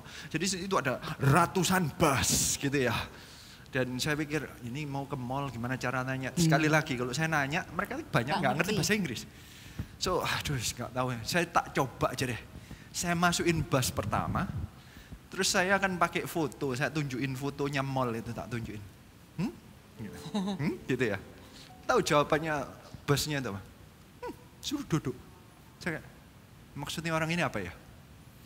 Kok disuruh duduk ini maksudnya apa? Saya nggak ngerti tapi maksa gitu duduk. Ya udah saya mau masuk duduk. Saya nggak ngerti kenapa tak turutin. Saya duduk sambil ragu-ragu tapi yes, nikmati lah sambil tolnya saya ngeliat gitu. Terus bener-bener the first stop dia berhenti dan di depan seberang itu mallnya. Dia supirnya noleh ke saya dan terus saya ngomong, Wow. Waneh itu. ini bus umum oke. Jadi bus ini sepertinya Sebentar. kayak disediakan mengantar kita ya waktu itu ya. Ini bus pertama yang saya masukin dan dia suruh saya masuk gak bayar dan tempatnya bener. Saya kayak ya thank you Tuhan. Pulangnya ya apa sekarang? Saya enggak tahu nomor busnya juga gak tahu ya. Nah di mall ada yang bisa bahasa Inggris. Di info centernya. Saya tanya hotel saya ini gimana caranya pulang naik bus. Dia ngomong ikuti saya. Hah? Ikut saya? Saya stopnya satu stop sesudah kamu. Ya sudah ada yang nganterin. Jadi saya ke sana tanpa tour guide itu ditur guidein sama, enggak tahu ini orangnya Nggak ganti. bisa bukan. itu kalau enggak benar-benar pekerjaan Tuhan. Belum selesai, saya belum selesai. Oke. Masih banyak. Oke. Seru kalau jalan-jalan Istanbul ya. itu Asia sama Eropa. Jadi ada Beautiful. apa namanya ferry yang selalu cross Yeah, dari Asia. yeah. Jadi saya dalam sehari ke Asia, Eropa. Iya itu sekali kita ikut salah satu ferry-nya itu. Di tengah-tengah itu ada 3 orang anak muda mabuk, muka yang merah, ketawa-ketawa. Dia sering ngeliatin Leli terus. Ngeliatin ketawa-ketawa sambil saya nggak ngerti sih ya, saya cuek aja. Dia rada takut namanya ya emosi, itu kenapa orang-orang itu ngeliatin aku terus gitu. Orang itu 3 orang itu ngeliatin aku terus. Dia takut sama, gak usah. Saya ini cuek aja, cuek. Tiba-tiba ada orang berambut putih, lebih tua. Pendek sih, kecil gitu, tapi maksudnya saya. Ini orang-orang anak muda, ini gede-gede, tinggi-tinggi. Mendekati saya. Bak botol dia mabuk-mabukan gitu. Itu, ya. Orang tua ini hadap ke saya dan ngomong, "Those guys no good. You follow me." Dia ngomong gitu. Model muka orang ini kayak orang yang saya pernah kenal, mukanya mirip, enggak persis ya, mukanya mirip aja gitu. Orang Belanda. Ya. Mirip jadi sama orangnya model Eropa gitu, tapi saya mirip, jadi kayak mukanya kok baik, ya dah aku percaya. Oke, gitu ya. Jadi begitu berhenti sampai di seberang, dia follow me gitu kayak. Dia enggak ngomong follow me, coba. Suruh ngikut. Gitu ya, kayak enggak terlalu bisa bahasa. Gitu. Saya ikutin, bener, orang yang di belakang itu mencari Leli. Jadi sambil mabuk-mabuk, sambil cari-cari. Tapi kan karena banyak orang antri, agak ada jarak. Jadi kita cepet-cepet turun, dia di depan saya. Saya ini cepet-cepet ngikutin, dia follow me. Dia ikutin terus, ini sudah malam ini. Saya ikutin, saya sambil noleh belakang. Bener, orang di belakang itu cari-cari kita. Dia jalan cepet cari kita, ngejar gitu. Jadi kita belok saya, soalnya tahu itu orang di belakang. Saya sering-sering noleh, orangnya ada apa enggak. Sambil saya ngikutin orang, ini jalannya cepet sekali. Tiba-tiba kita sampai di satu tempat itu kayak seperti plaza yang kosong gitu. Di depan sekali saya ngelihat itu karena gelap ya kelihatan polisi gitu ya. Ada polisi berarti, saya sudah agak lega. Jadi saya noleh ke belakang sambil jalan, saya sambil noleh ke belakang, orang ini kan belok. Ini sudah kehilangan apa enggak? Saya noleh, wah enggak ada. Benar-benar saya noleh, orang depan saya enggak ada. Ini depan ini kosong, ratusan meter. Kosong, hanya polisi, yang kantor polisi. Orang depan saya ini, waktu saya noleh ke belakang, 1 menit mungkin, saya noleh balik, orangnya enggak ada. Saya langsung merinding, ini siapa ini? Angel. Ya, that was the best angel yang pernah belum selesai. Oke. Oke. Ya, kalau waktunya kurang, nanti ini kepingin ke Turki semua nanti. Jadi sesaat orang yang depannya dikat ya, yang ini jangan dikat. Jadi kalau kalian mau mendapat kemurahan Tuhan seperti Ko Adrian sama Celeli, kerjakan visi Tuhan. Ya tapi bukan, ya ngerti ya, tapi ini supaya ini bukan transaksi, ini tapi saya tahu kalau Tuhan itu begitu baik. Saya melayani Tuhan di Israel itu bukan rencana saya ikut tur, tapi sampai di sana saya diberikan kesempatan untuk jadi pemimpin bus. Padahal saya enggak terlalu mengerti untuk memimpin bus itu kayak apa, pertama kali ke Israel. Jadi saya memberikan diri untuk memimpin bus. Dan dari sana kayaknya Tuhan memberikan. Saya belum selesai terakhir ini. Ini terakhir. Saya janji ini terakhir. Kita sampai ke kota lain, saya nyewa mobil. GPS-nya zaman kuno. Saya masukin nama hotel, saya nggak ketemu. Saya masuk ke hotel lain. Saya pusing, ini bukan hotel saya. Saya ketok, ini hotelnya bukan hotel terlalu besar kayaknya yang punya. Bukan hotel kecil tapi yang punya kelihatannya keluarga. Soalnya yang jaga itu orang cewek pakai baju nggak pakai seragam gitu loh. Ya udah saya tanya, saya tunjukin nama hotelnya, saya tanya where, basically gitu aja. Dia cuma ngomong gini, wait. Saya pikir maksudnya apa? Ditanya, ini jawabannya wait. Terus dia teriak, wah gitu. Where? Wait, ini orang benar tak pikir ini nggak sopan ini. Gitu. Terus tiba-tiba ada mobil dari pinggir keluar. Terus habis gitu dia ngomong gini, ini kan kayak ada saya ngeliat lewat kayak kacanya gitu ya. Dia ngomong, follow my father. Oh. Saya tak pikir ini orang nggak sopan, ternyata dia itu nyiapin. Papanya disuruh nganterin saya, jadi ada mobil lain saya ke hotelnya yang ke hotel yang lain. Hotel orang lain dia nggak kenal, tapi dia mau nganterin. Jadi bayangan saya Turki itu orangnya baik-baik. Tapi dengan beda, cuman kita pulang ke Indonesia, lalu kita tuh ada klien dari luar negeri datang ke factory kami. Terus dia tuh cerita bahwa dia itu baru pulang dari Turki. Dia bilang hari pertama Hari pertama dia itu dirampok, satu tasnya dia itu kena rampok dan isinya paspor, dompet, uangnya dia semua dia taruh di situ. Jadi benar-benar dia has nothing gitu loh. Sampai Terus dia ngomong hati-hati ya kalau ke Turki, saya dalam hati loh. Wow, kita orang Turki seperti baik-baik kayak itu Tuhan sama saya. Tuhan mau pamer gitu loh kepada kita. It's because of me gitu loh, aku karena aku gitu loh, benar-benar itu karena aku. Jadi ada nggak visi saya, keluarga saya yang sudah dijawab oleh Tuhan? Banyak kok. Ya, itu cuma satu tempat di Turki, oke.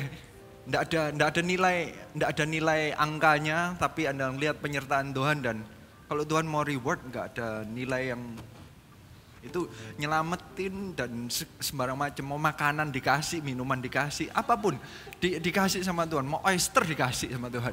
Luar biasa. Berarti next mission trip ke Turki nih, ya. Rencananya begitu kalau nggak pandemi kayak gini ya kan ya.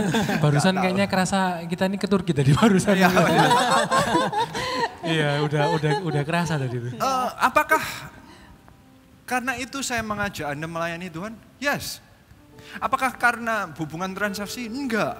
Karena saya mau mengajak Anda untuk berjumpa dengan Bapa yang begitu baik itu. Yes. Saya ingin Anda menjadi seorang anak yang begitu digemesin sama bapaknya sehingga bapaknya mau memberikan hadiah demi hadiah di setiap belokan sepertinya.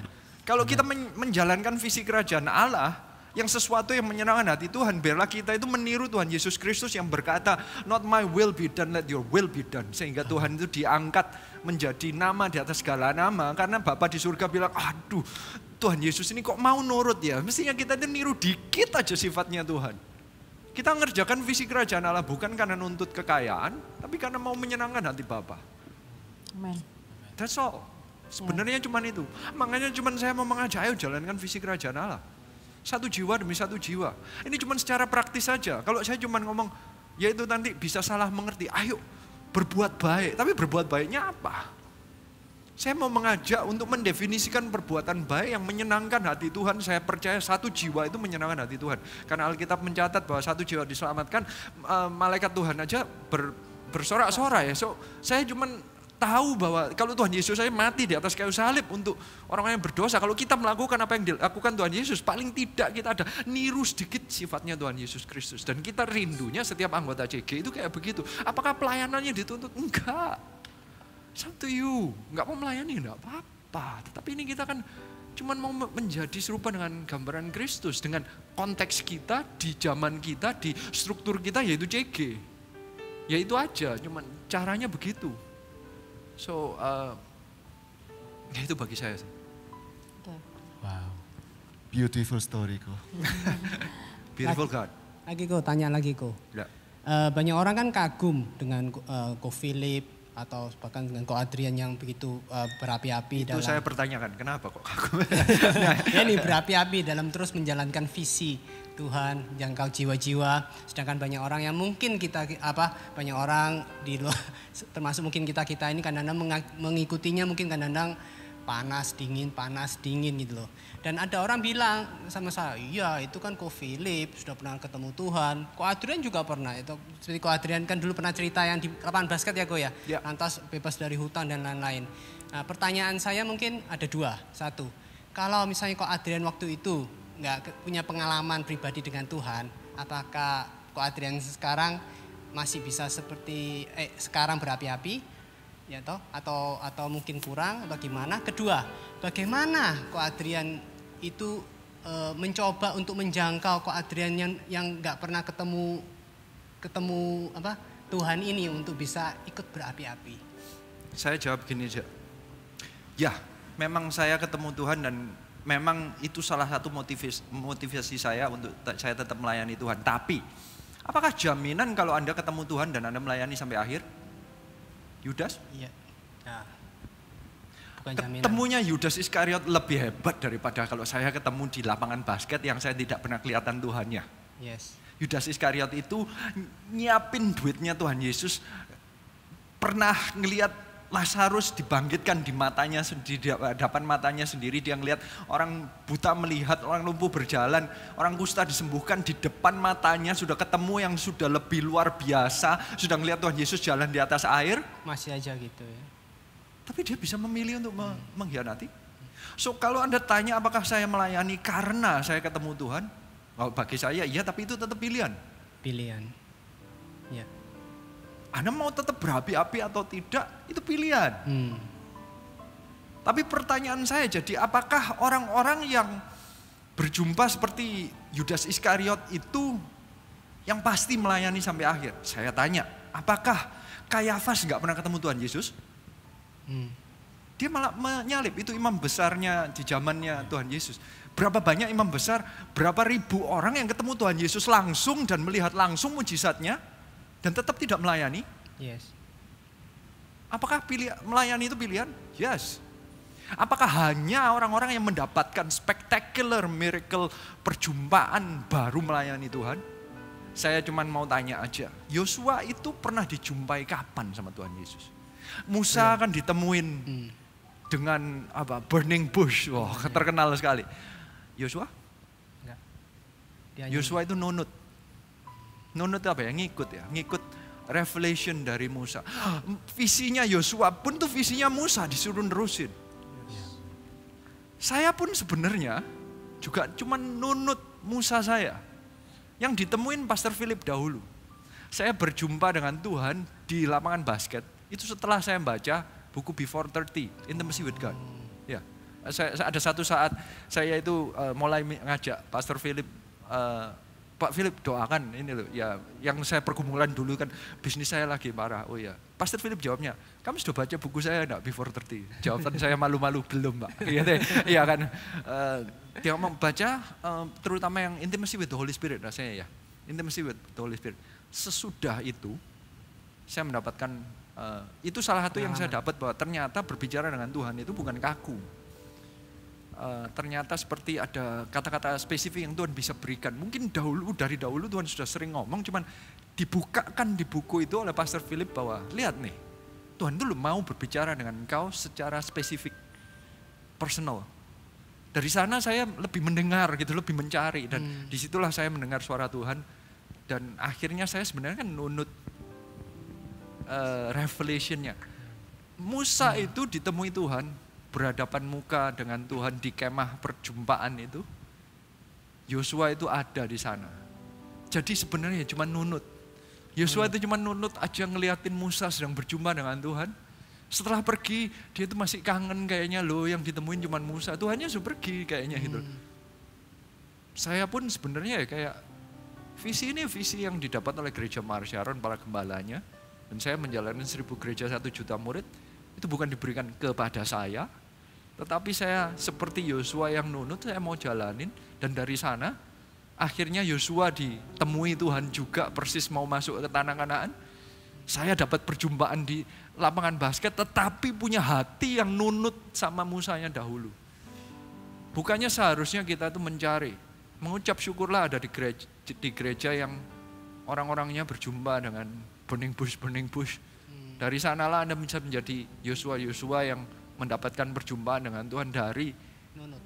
Sepertinya seperti nunut ya, sepertinya. Istilahnya Tuhan itu sebenarnya tetap personal sama kita. Tapi tetap urutan pemimpin ya, Tuhan tetap tunjuk siapa yang jadi pemimpin, tetap pemimpin gitu loh. Tapi Tuhan tetap berikan ya sesuai dengan porsinya kita masing-masing, dan Yosua dapat porsinya sendiri. Dan saya mendapat porsinya sendiri, dan bagi saya mengucap syukur. Jadi apakah alasan bagi kita bahwa kalau saya nggak dapat perjumpaan yang seperti itu, saya nggak mau melayani. Daud nggak pernah ditulis gimana cara perjumpaannya dengan Tuhan. Triwira, dia melakukannya mau ngambil air di Bethlehem. Nggak ada ceritanya Triwira itu ketemu Tuhan. Dia tuh ketemunya, dapatnya pengenalan akan Tuhannya itu dari Daud di Gua Adulam. Paulus sampai berkata, aku ketemu Tuhannya nggak fisik. Rasul yang lain ketemu Tuhan fisik. Saya cuma berjumpa dengan penglihatan, dia ngomong gitu. Timotius melayaninya. Gak ada ceritanya Timotius ketemu Tuhan. Dia dapatnya dari Paulus. So apakah harus ada alasan? Nanti kalau dijumpai dengan apa ya, penglihatan Anda mintanya semak belukar. Kalau dikasih semak belukar nanti Anda mintanya kayak Elia yang gempa bumi, yang api gitu ya. Apa minta Anda? Kadang kita itu terlalu menuntut tanda, bukan melihat tanda yang sudah ada. Yes, benar. Yes. So, melayani, berapi-api atau tidak, tetap pilihan kita. Experience dengan Tuhan, setiap orang nikmatilah. Tuhan akan berikan experience sesuai dengan masing-masing. Dan saya percaya kalau Anda cari, kalau Anda nggak pernah menyempatkan waktu untuk datang ke kemah Tuhan, ya mungkin Anda nggak pernah bisa berjumpa dengan Tuhannya juga. Jadilah Yosua yang mencari Musanya. Jadi seperti Musa yang mendekat ke burning bush itu ya. Musa mendekat ke burning bush, Yosuanya mendekat kepada Musa yang lagi ketemu Tuhan. So, sama-sama ya, Musa yang mendekat ke burning bush, Yosuanya juga mendekat ke Musa dan perjumpaan dengan Tuhannya. Bukan cuma orangnya ya, tapi ke Tuhannya kan dia, Yosuanya juga tetap mencari hadirat Tuhannya. So, Anda mau mendapatkan pengalaman dengan Tuhan? Ya mencarilah. Saya mau mendapat pengalaman dengan Tuhan, saya baca mengenai Before 30, saya berusaha mencari. Jadi bukan cuma tiba-tiba sebenarnya, tapi ada usaha saya baru selangkah, Tuhan sudah 1000 langkah. Enggak perlu usaha yang sempurna, tapi ada kerinduan dan motivasi dari diri Anda untuk mencari Tuhan. Yes. Thank you, Ko. Thank you, Ko Adrian. Oke, kita kayaknya akhiri aja. Yes. Kita akan sembah Tuhan barengan. Setelah itu saya akan rindu untuk mendoakan agar kita tetap berapi-api di masa apapun. Mari kita nyanyikan lagu ini.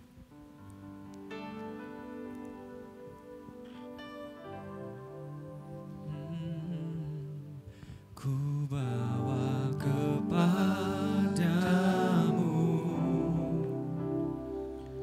oh Tuhan, persembahanku ini. Ku ingin Engkau menerima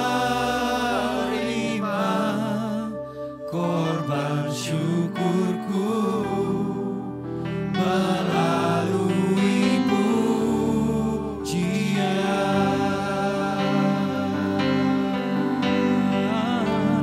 Takkan pernah ku bawa selain yang terbaik,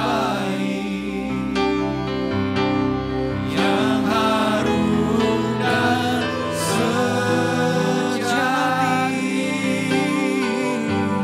di hadapan tatamu. Yesusku, terimalah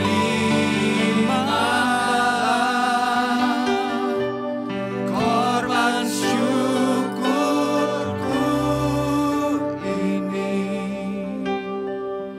yang mengalir di hatiku sebagai persembahanku. Tetap hanya instrumen saja. Malam hari ini saya rindu untuk mendoakan. Ada orang-orang yang saat ini merasa capek, merasa jenuh, merasa bisnisnya dan keluarganya sedang mengalami tekanan. Sepertinya merasa jauh dari Tuhan. Hari ini hamba berdoa, biarlah Engkau dikembalikan api dan jamahan Tuhan itu atas kehidupanmu. Yang merasa bahwa engkau merasa kering saat ini, merasa jenuh, merasa jauh saat ini juga, letakkan tanganmu di dada. Katakan kepada Tuhan, biarlah engkau datang seperti Musa datang kepada the burning bush, seperti Yosua yang mendekat kepada kemah pertemuan itu.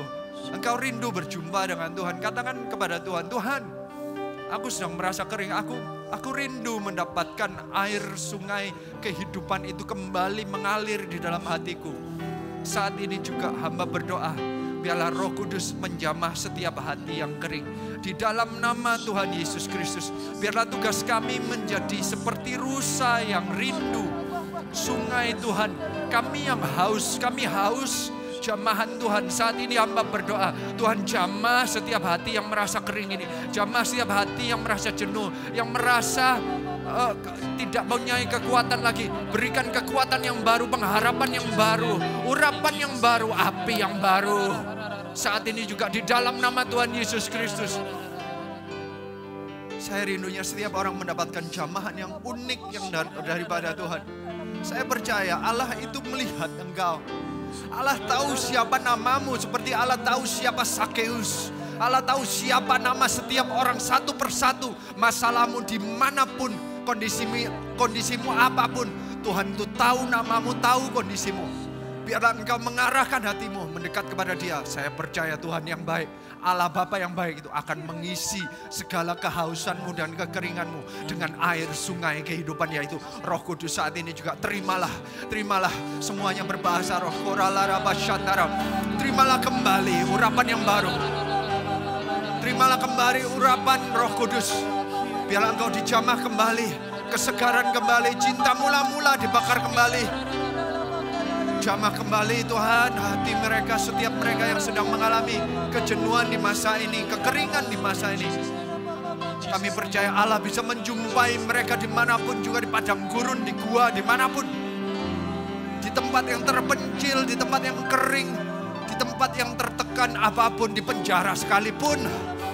Sepertinya Tuhan akan berjumpa dengan mereka. Engkau akan diberikan kekuatan yang baru, pengharapan yang baru. Engkau menerima kasih dari Bapa. Engkau mendapatkan rangkulan dan hembusan angin yang kekuatan yang baru. Di masa sesulit ini pun engkau punya semangat yang baru yang berkata, thank you Tuhan, aku sudah diselamatkan. Thank you Tuhan, engkau tahu namaku. Thank you Tuhan, engkau memperhatikan aku. Thank you Tuhan, engkau sudah mati di atas kayu salib untuk aku. Aku mau melayani engkau hanya untuk memberikan ucapan syukur atas pengorbananmu di atas kayu salib. Thank you Tuhan. Thank you Tuhan. Mari kita nyanyikan lagu ini bersama-sama.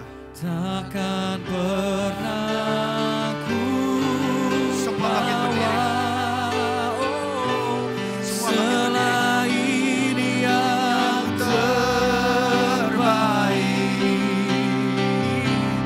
yang harum dan sejati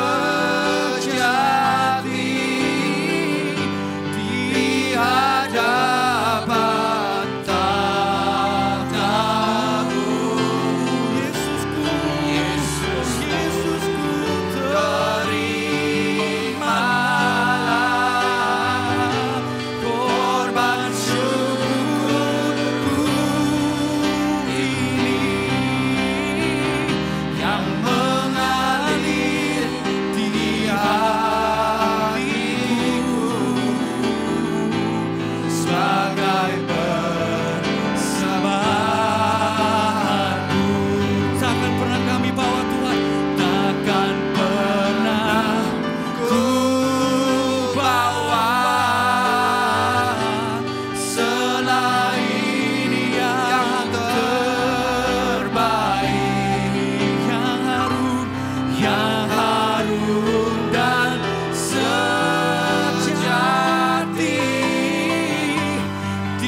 Bapa di surga itu sebagai anak kepada Bapa.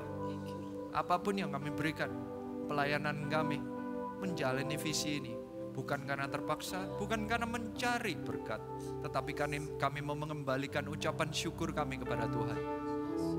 Ini penyembahan kami, hidup kami, biarlah menjadi dupa yang harum. Seluruh kehidupan kami, keluarga kami, pekerjaan kami, apapun kami ini, setiap hari, setiap saat, sampai akhir hidup kami, biarlah menjadi suatu dupa persembahan yang harum di hadapan-Mu. Ini kami Tuhan, biarlah Engkau layakkan kami, dengan darah Yesus layakkan kami. Banyak kesalahan di masa lalu kami, banyak sikap hati kami yang belum benar selama ini, kami minta ampun dan kami mau ke depan, terimalah apapun yang kami lakukan, itu biarlah harum di hadapan-Mu. Terimalah penyembahan kami ini, hanya di dalam nama Tuhan Yesus Kristus. Semua yang percaya katakan, amin. Ayo kita berikan salam kepada mereka. We love you, 5,000. God bless you. God bless you. See you next week.